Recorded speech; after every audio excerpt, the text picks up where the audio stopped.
Μία βάση για τάρτα, αλλά με πολλές διαφορετικές γεύσεις. Γεια σου! Χρειάζομαι 80 γραμμάρια βούτυρο σε θερμοκρασία δωματίου και θα το ανακατέψω με 40 γραμμάρια ζάχαρη άχνη. Θα προσθέσω σταδιακά ένα αυγό, το δικό μου ζύγιζε 45 γραμμάρια,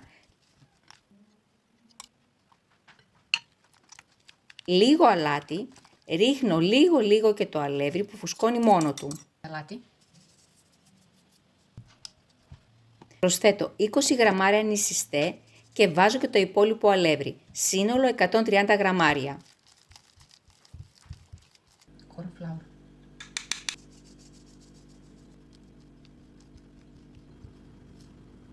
Τοποθετώ τη ζύμη για 2 ώρες τουλάχιστον στο ψυγείο, μπορώ όμως αν θέλω να μοιράζω το χρόνο και να την κάνω από την προηγούμενη.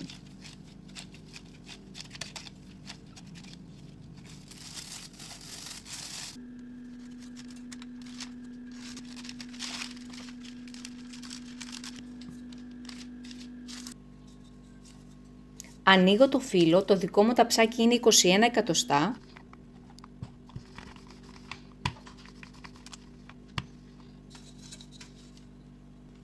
Και με τη ζύμη που περισσεύει από τις άκρες θα κάνω τα λουλούδια.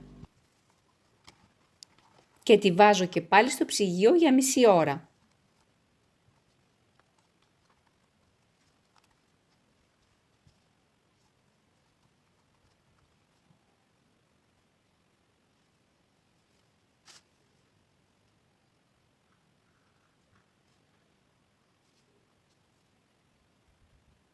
Τα σχέδια μπορείς να τα κάνεις με ό,τι κουπάτα έχεις στο σπίτι σου.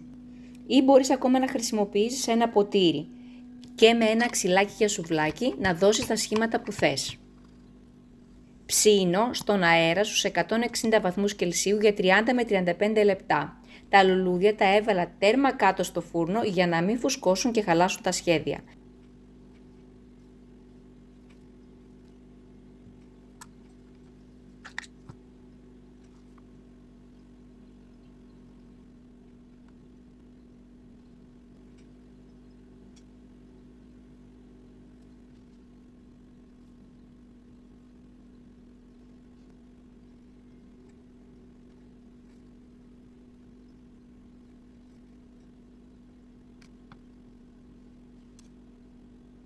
Αν θες μια γρήγορη γέμιση, η λύση είναι η μαρμελάδα.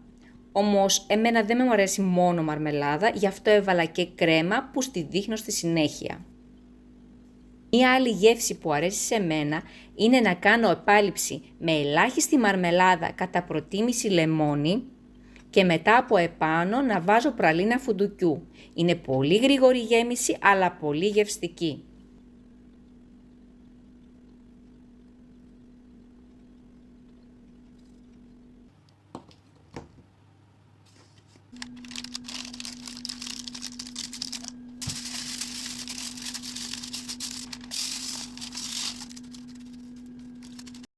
Αφού τη βγάλω από το φούρνο, περιμένω να κρυώσει και την αλείφω προαιρετικά με λίγο αυγό που έχω χτυπήσει.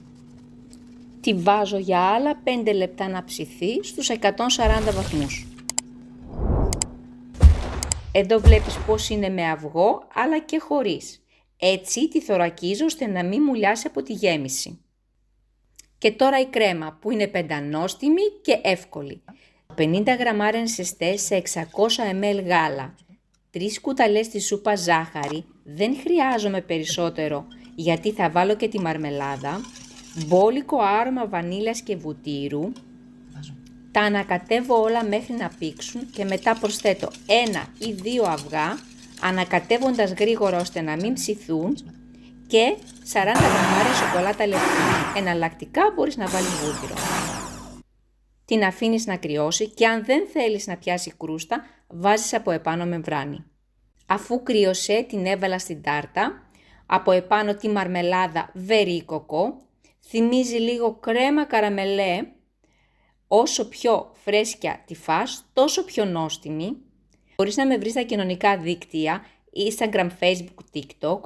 Αν μοιράσεις το βίντεο στα δικά σου κοινωνικά δίκτυα, μου δίνεις δύναμη να συνεχίσω. Σε ευχαριστώ που παρακολούθησες και ελπίζω να σε δω στο επόμενο βίντεο.